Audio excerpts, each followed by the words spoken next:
وفاة اللاعب أحمد رفعت بحضور كهرباء ونجوم الكرة.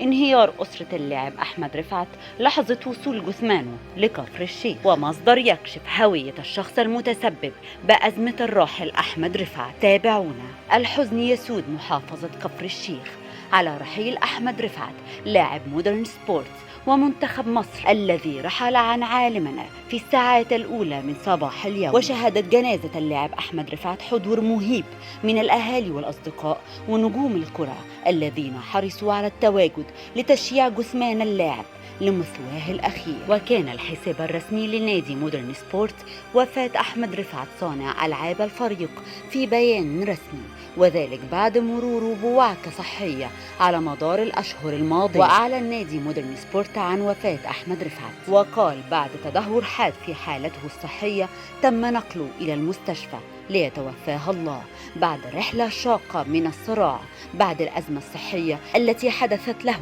يوم 11 مارس. وفجر مصدر مفاجأة من العيار الثقيل حول تصريحات أحمد رفعت المثيرة للجدل بشأن المتسبب في أزمته الصحية والتي تسببت في تعرضه لأزمة قلبية التي أدت إلى وفاته صباح اليوم السبت.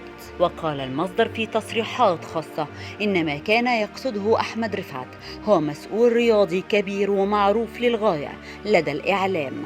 وتابع إن هذا المسؤول لم يساعد أحمد رفعت في أزمته مع إحدى الأندية والتي بسببها لم يلعب لمدة 6 أشهر. وأكمل نفس الشخص رفض إعطاء الأموال للاعب خلال هذه الفترة مهددا بفسخ تعاقده مع مودرن سبورت. وأعلن أيضا نادي مودرن فيوتشر وفاة أحمد رفعت صباح اليوم عن عمر يناهز 31 عاما، وذلك عبر حسابه الرسمي بموقع التواصل الاجتماعي فيسبوك. وجاء في بيان مودرن سبورت ببالغ الصبر والحزن وبمزيد من الإيمان بقضاء الله وقدره، يعلن نادي مودرن سبورت عن وفاة أحمد رفعت لاعب الفريق الأول ومنتخب مصر بعد تدهور حاد في حالته الصحية تم نقله إلى المستشفى ليتوفاه الله بعد رحلة شاقة من الصراع بعد الأزمة الصحية التي حدثت له يوم 11 مارس 2024. واشترك معنا لتتابع كل ما هو جديد.